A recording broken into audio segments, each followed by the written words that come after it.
month ago. Yeah, 3 times. Praise the Lord. That's like Robert, Jared's brother. When he was in the army over in Germany, he had a growth up here. Well, they sent out the biopsy and had negative, and they just walked it off. Told him to go back out. Well, when he got out of the military, it came back. We read the first half of Psalm 71 last night. Yes, I've got it written down. I'm writing it down to respect. Anyway, and he wound up going to MD Anderson, and he's been cancer free now. Him and Bonnie's been married 20 years, 24 years, something like that. All right, I'll keep you posted. I'm not saying you will, but. All right, we are on Psalm 71, verse 12. I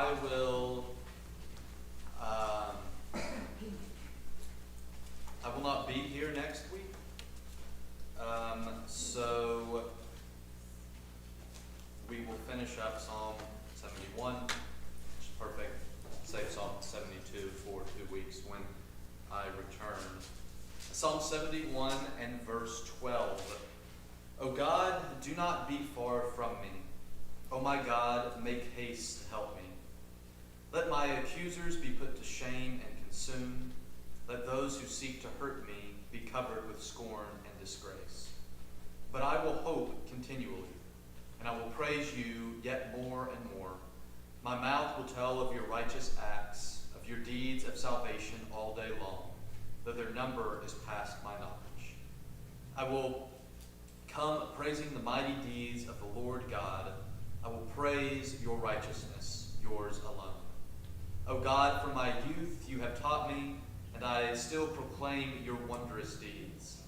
So even to old age and gray hairs, O God, do not forsake me, until I proclaim your might to all the generations to come. Your power and your righteousness, O God, reach the high heavens. You who have done great things, O God, who is like you? You who have made me see many troubles and calamities, will revive me again. From the depths of the earth, you will bring me up again. You will increase my honor and comfort me once again. I will praise you with the harp for your faithfulness, O my God. I will sing praises to you with the lyre, O Holy One of Israel. My lips will shout for joy when I sing praises to you, my soul also, which you have rescued. All day long my tongue will talk of your righteous help, for those who try to do me harm have been put to shame and disgrace. And Lord, we pray that your Spirit will be present with us this morning as we study your words together. It's in your Son's name that we pray. Amen. All right, we are in Genesis chapter 5. I have no idea what happened to my notes, but as of right now, I don't have any, so we're going to roll off of the cuff this morning. But one of the main things that I wanted to talk about is the significance of a genealogy. So in Genesis chapter 5, which we're not going to necessarily read all of it. I'm going to highlight some things. But Genesis chapter 5 is a long genealogy. So so-and-so gave birth to this person, who gave birth to that person, who gave birth to this person. So you have a long line of people.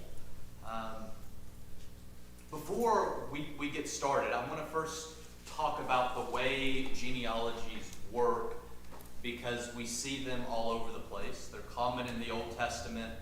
We see them a couple of places in the New Testament. Both Matthew and Luke begin their Gospels with a genealogy. They're both doing different things in theirs, and I'll mention theirs here in just a moment and how it fits in with the purpose of a genealogy. But when you think of a genealogy, when you come to a genealogy in your daily Bible reading or something like that, what do you think of? What do you notice, if anything? Or do you just skip over and not read it? You can be honest. I try to remember the names. The thing that sticks out to me is the difficult names. Yeah. I don't know if y'all, I remember being in like Sunday school classes as a kid, and we'd like go around the table and read, and you never wanted to be the one that got the list of names because you didn't know how to pronounce any of them. And I learned early on that if you pronounce them with confidence, people will think that's the way that you say it. And they'll wonder, well, have I been Trust me, mispronouncing it You have this whole said time? some names from the pulpit that I have never heard. So you Because say that's not the way I say them. now I have a little bit of an advantage because I can go back to the original language and look like how was it pronounced in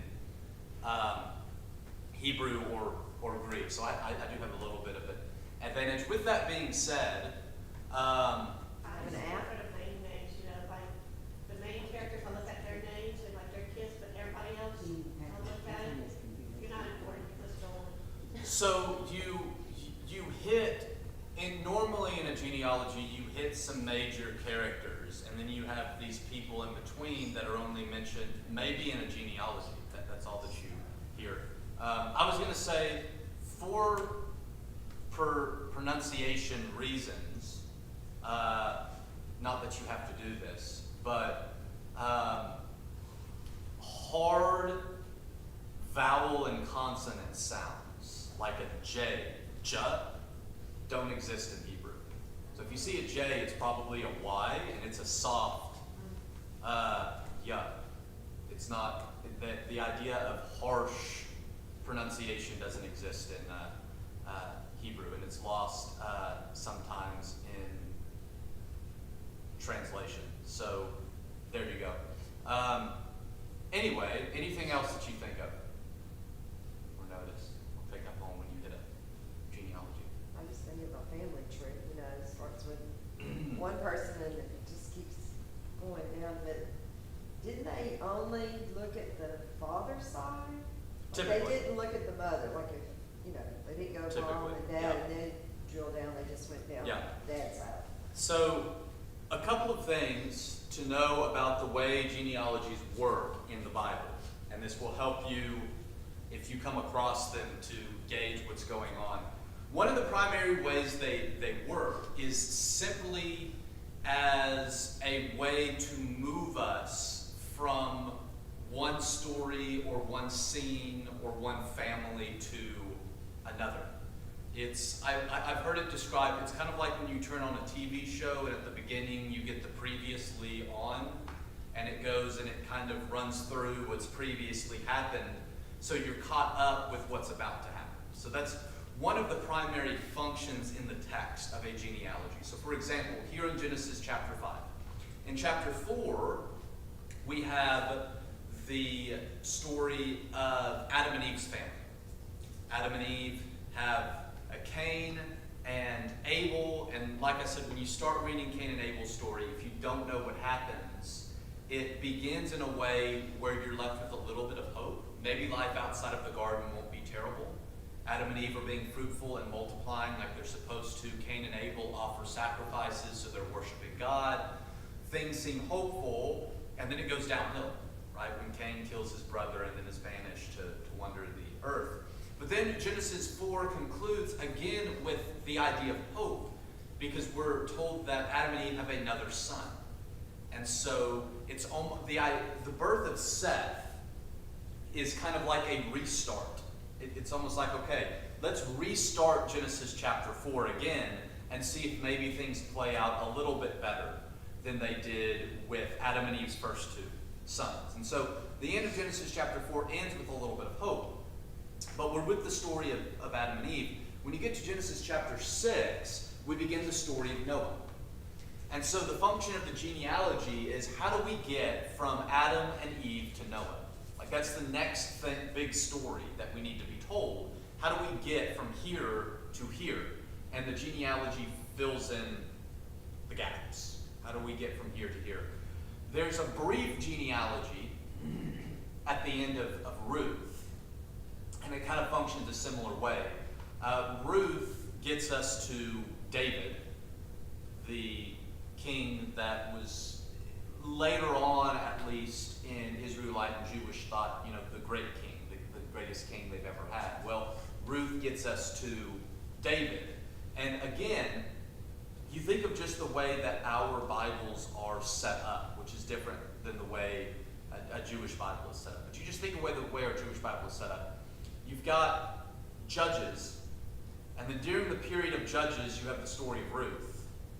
And then after Ruth, you get into the Kings. And so even that genealogy there is kind of filling, how do we get from the period of Ruth and the Judges to the kingship, particularly the kingship of David? Well, we get there through Ruth and Ruth's story and ultimately Ruth's family. So it kind of fills in the gaps. You jump to the New Testament and it functions the same way. So Matthew and Luke open up with a genealogy to say, how did we get to Jesus? Let's fill in the gap. And Matthew begins, Jesus, the son of David, the son of Abraham. So Matthew is writing to Jews. And so Matthew's kind of answering the question, as the Jewish people, how did we get to the story of Jesus?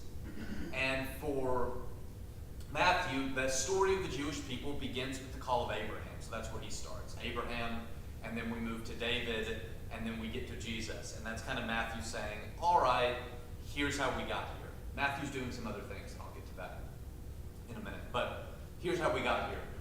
Luke, who's writing more to a Gentile audience, goes all the way back to Adam.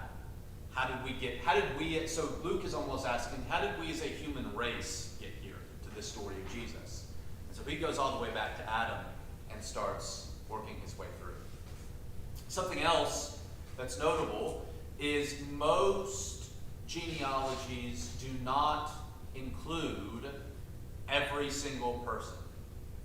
And if you sit down and try to do the math, which I don't encourage you to do because your head will hurt, but if you sat down and tried to do the math, or you sat down and you compared all the genealogies in the Bible, you'll notice that they don't all match up, and people have tried to explain, well, here's how they could match up. That the easy solution is that they don't list all the people. Again, if the author has a purpose in telling this, and one of them is to get us from point A to point B, then they don't need to fill in everything in the gap. They just need to do an abbreviated sketch of how did we get here to here. So you're not going to have everybody who's mentioned.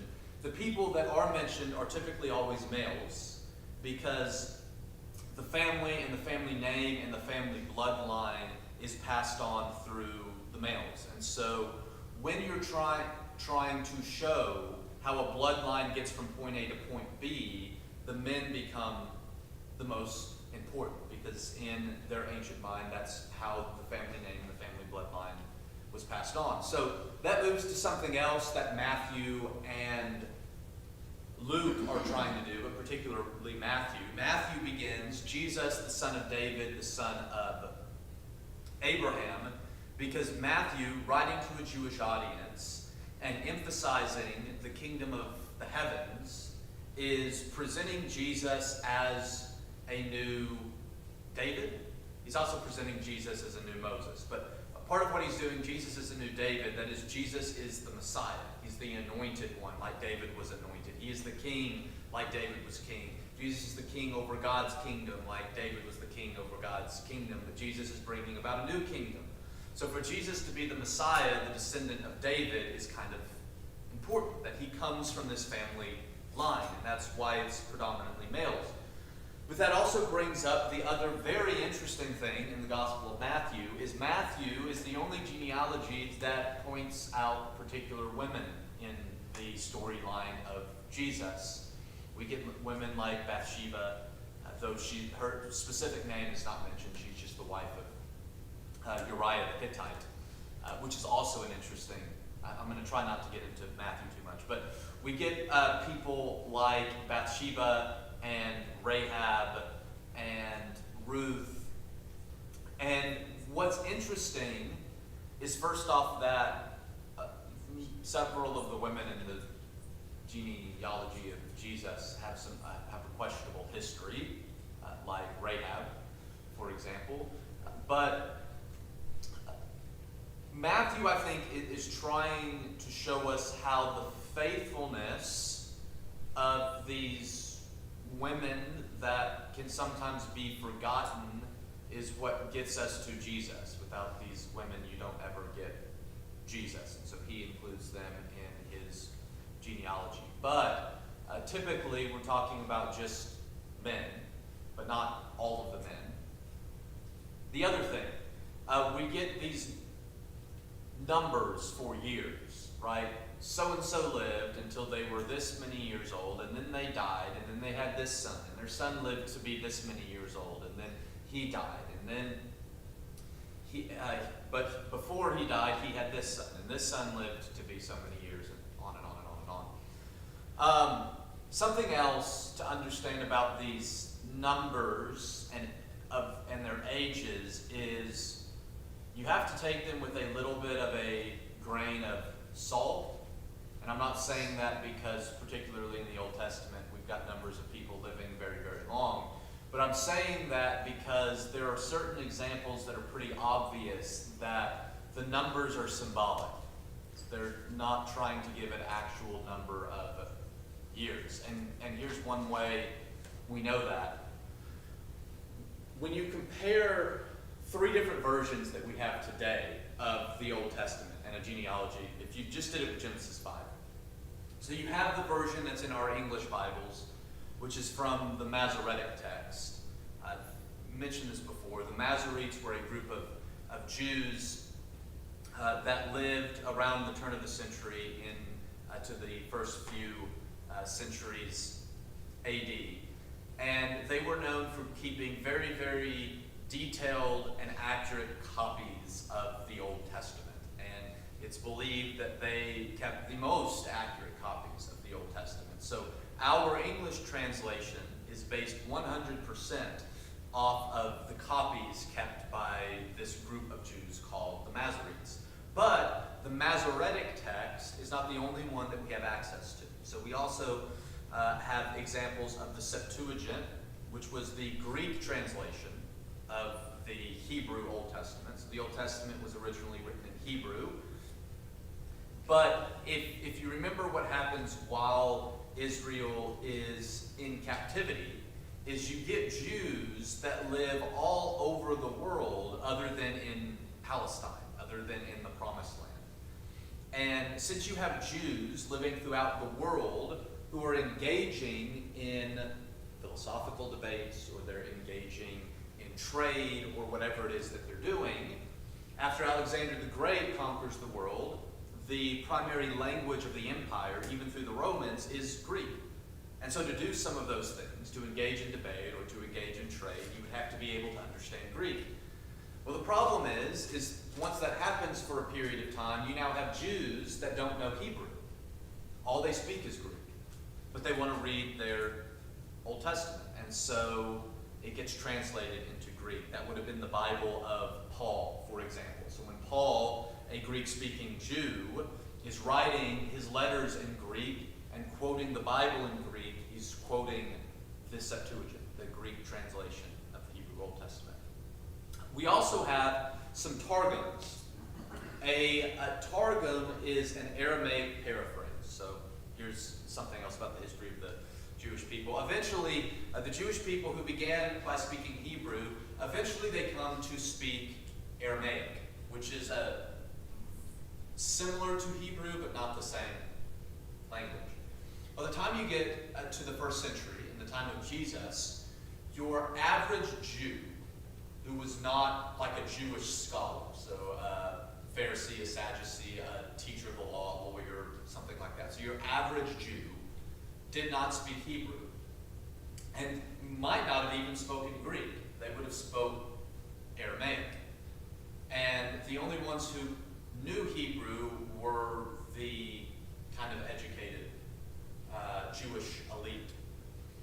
Well, that gives another problem of if your average Jew doesn't speak Hebrew anymore, and you gather at the synagogue and you read the Hebrew scriptures and they don't understand anything that you're reading, what do? So the Hebrew scriptures get translated into Aramaic. Now that translation was more of a paraphrase or a summary in Aramaic. And the way it seems that a lot of Jewish synagogue services would have worked is they would have gathered together and they would have read the Hebrew first, because in their mind the Hebrew was more sacred, more valued, more God-inspired, because it was the original language. So they would read it in Hebrew, but the people there in the synagogue wouldn't understand it. So then you would read the summary or the paraphrase from the Targum in Aramaic. So we have some of those, and the one that I'm going to be referencing is the Palestinian Targum. So Targum from Palestine. There are Egyptian Targums from different places. Anyway, when you compare the Hebrew version that we have, and the Greek version that we have, and the Aramaic version that we have, none of them have the same numbers. None of them have the same ages. And what's interesting is when you look at the different ages, you can pick up on what they were trying to do. And so I think it's the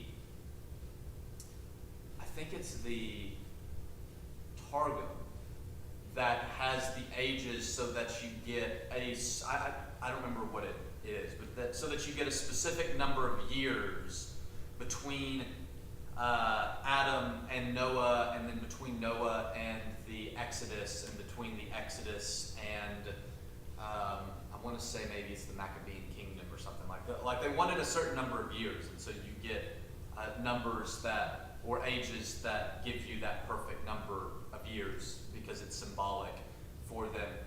The Septuagint seems to do some corrections on some numbers, because some of the ages, when you do the math, you have some people that are not Noah and his family that would have lived through the flood, which becomes very problematic. So the Septuagint tries to edit the numbers a little bit so you don't get anybody living past the flood.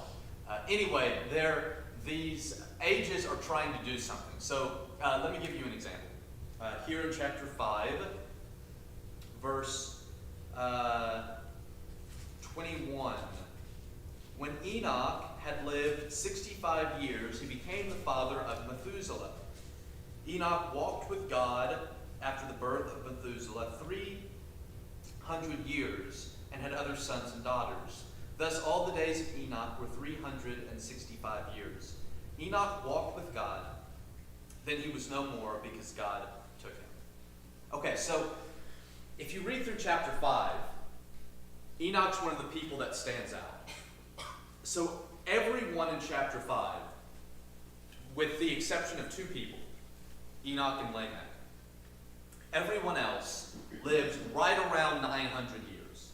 896 years, 905 years, 910 years, right around 900 years. No one ever lives to be 1,000, which is interesting in its own right. But everyone lives around 900 years except for two people. So you're reading through chapter 5, and your mind's going to be drawn to the two people that live a considerable less amount of time than everybody else, right? Enoch also sticks out not only because he only lives 365 years and not 900 years, but also because he didn't die. Right? He walked with God, and then he was no more. And we don't know what happened to Enoch. Tradition says Enoch was taken to be with God, kind of like Elijah was. The text doesn't actually say that, though it does kind of lean in that direction. It just says that he was no more. And so our attention is drawn to Enoch. It's also interesting that he lived for 365 years. Where do we know the number 365 from? 365 days in a year. His life number is metaphorical of completeness, right? 365 days complete a year.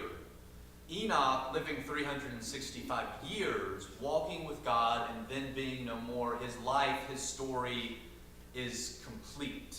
And so it's a symbol of completeness. You actually get something else with Lamech. Lamech lives to be Methuselah had lived 187 years. He became the father of Lamech. Methuselah lived after the birth of Lamech 782 years and had other sons and daughters. Lamech gives birth to Noah. Okay, verse 31. Thus all the days of Lamech, the father of Noah, were 777 years. So why is the number 7 significant? Days in a week, right? He lived for 777. So 7 is another number of completeness. It's also how many days that God created in Genesis chapter 1, 7 days. So 7 is a number of completeness, and he lives 777. So completeness and perfection times 3 was the life of Lamech. Again, probably a symbolic number of completeness for the story of Lamech. Anyway, so I say that to say, don't get too caught up in numbers, but notice numbers that are different, because they're trying to draw your attention to something or to someone. I know people have tried to calculate history based upon the numbers in the Bible, which doesn't work very well because they don't always match, and the reason they don't match is because a lot of the times the ancient Hebrews were more concerned with the symbolism of numbers than actually tracking the historical ages of people, which is different for us, and that's kind of my point. If we think differently, if we made a family tree, we want to know the exact month, day, and year that someone was born and someone died. That's the way that we do it, which is perfectly fine. That's not the way that ancient Hebrews told their history. They were much more concerned with the symbolism of the numbers that they had. Anyway, that is your introduction to the use of genealogies. So you can, if you're doing like a daily Bible reading and you get to one, you can kind of fast forward quickly through it, but notice some of those things. So ask questions of why is this here? Where's it trying to get us from? Point A to point B. And why? Why is this bloodline significant? Why is it significant that we know how we got from point A to point B? And then as you're reading through it, notice things that stand out. So like in Matthew's, where you have women mentioned, which is not normal, that stands out to us. Some of these numbers that are not only symbolic, that we know from other places in the Bible, but also the only 2 people that lived considerably less than 900 years, Enoch and Lamech, now stand out to us. So when you're kind of skimming through, pay attention to some of those things and the way that genealogy may be functioning. Any questions? Comments? He Concerns? said Methuselah only lived 700 something. I thought it was always the oldest, not 900. Say that again? You said Methuselah. I thought you said it only lived 700 something. Lamech, which is Lamech. Methuselah's son. So Okay. Methuselah gives birth to Lamech, and Lamech gives birth to Noah. So Methuselah lived 969 years. Right.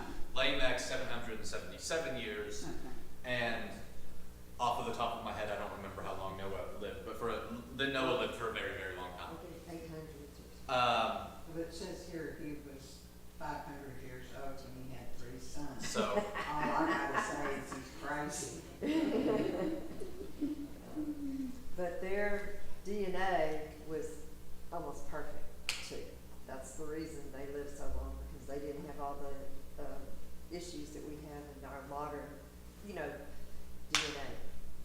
And it's interesting when you read other stories like this from the same time period. This concept of living a very, very, very long time is not something that's unique to the writings of the Jewish people. It's something that's found in most civilizations writing about their ancient history.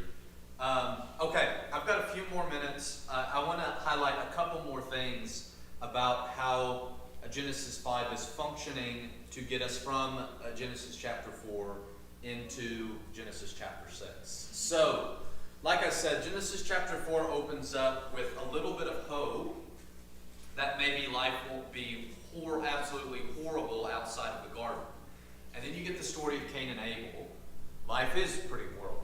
But then Genesis 4 ends with the birth of Seth. So now we get a little bit of hope again. Maybe life won't be quite as bad as we thought that it was. There's new hope. Adam and Eve are restarting to live out their royal vocation, to be image bearers of God, to be fruitful and multiply and fill the earth. And so Genesis chapter 5 opens up like this. This is the list of the descendants of Adam. When God created humankind, he made them in the likeness of God. Male and female, he created them, and he blessed them, and named them humankind when they were created. When Adam had lived 130 years, he became the father of a son in his likeness, according to his image, and named him Seth. And then we get the continuation through Seth. At the beginning of chapter 5, we get the repeat of the language of the image of God. God created humankind to be in his image. And the last story that we saw was human beings not living that way, not living up to the way that God created them. And so Genesis 5 again opens up with a little bit of hope. Well, maybe things will get back on track. And so we're introduced to the way that human beings are to live again. We are told that Adam has a son, Seth, and Seth has a son who has a son who has a son who has a son. So chapter 5 is an example of Adam and Eve and their descendants being fruitful and multiplying, filling the earth, of living as image bearers of God. Adam passes on his image and his likeness to Seth, his image and likeness created after God. So the passing on of the image-bearing ability to his son. And so chapter 5 is an example of living out what it means to be an image-bearer of God, according to Genesis chapter 1, to be fruitful and to multiply and to fill the earth. So again, we're left with, well, maybe life's not going to be terrible. Now that's balanced by the introduction of natural death for the first time in the narrative. So the only other time before Genesis 5 that we've been introduced to the concept of death is murder. Cain killing his brother Abel. Here in chapter 5, we get introduced natural death, which is a consequence of humanity no longer having access to the tree of life. When Adam and Eve were kicked out of the garden, it was not necessarily expulsion from a particular place, but expulsion from access to the tree of life, so that they would not take of it and live forever. And so Genesis 5 is not only showing us human beings living in the image of God, but also the consequences of not having access to the tree. Because every person's story, no matter how long they lived, with the exception of Enoch, concludes with, and they died. And so the reality of life now outside the garden, while there's a glimmer of hope, is also a reality that includes death. Natural death, as well as murder and the evil inclinations of humankind, as we saw with the story of Cain and Abel.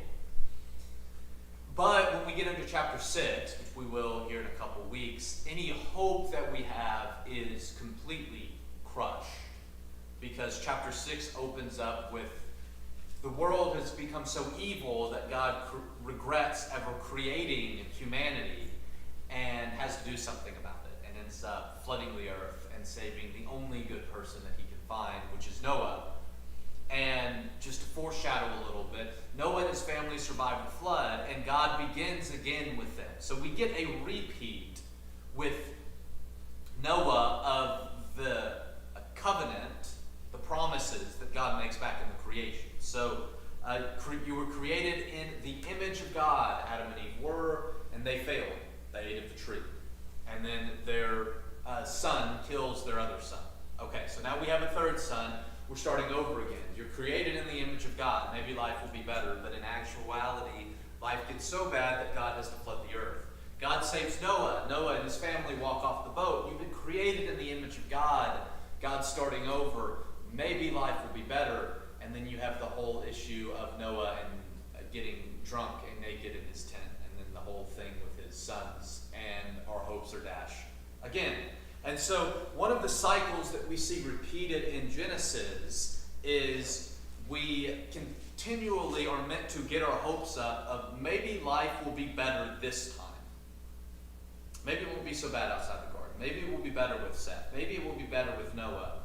And every time our hopes are not just dashed, but completely blown up and destroyed and humiliated or whatever, because the sins that happen in Genesis are not just minor. The most minor sin is honestly eating of the tree, where it all started.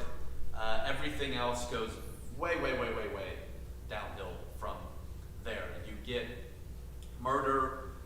You get the whole human-angel relationship, which is problems on both the human and the spiritual level.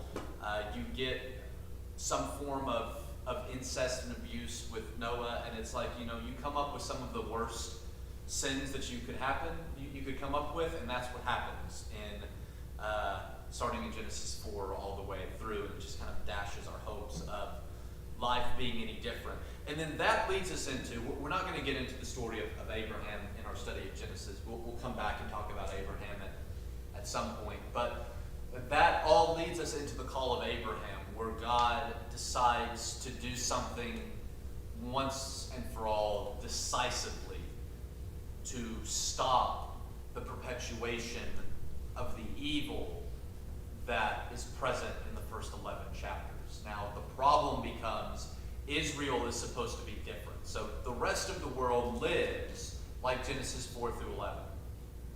Israel is not. They're supposed to live based upon Leviticus and Deuteronomy, the law that God gives to them. They're supposed to be a light to the world, God's holy nation, his special people that have been set apart, as we see in Exodus chapter 19. But Israel ends up living a lot more like Genesis 4 through 11 than like Leviticus and Deuteronomy. Ergo, our study of the Judges, right? It's much more reflective of Genesis 4 through 11 than it is of Leviticus and Deuteronomy. And so, God brings Jesus, who is the embodiment of Israel, who succeeds where Israel fails, who lives not based upon Genesis 4 through 11, or even based upon Leviticus and Deuteronomy necessarily, though he does follow the law, but more particularly, Jesus comes and lives based on Genesis 1 and 2, which is something that even Israel was incapable of doing, right? The law, as much as it sought to make Israel a nation that was different, it didn't fully get us back to Genesis 1 and 2 where we started, which is what Jesus does, which is the fulfillment of the plan that God starts in Genesis chapter 12 with Abraham. Questions, comments? All right, that prepares us for Genesis 6. We're not going to spend a ton of time on the first 8 verses of Genesis 6 because I've preached on it more than once. And so I'm hoping you remember something of what I've said, even a little bit, so that we can just review and remind you of what's going on here, and then move into the story of Noah. That will be in 2 weeks when I return. And so that's it for this morning. We are 2 minutes early. Don't forget it. Don't ever say that I've never got us out right this day a long time. Pinch me, am I still asleep?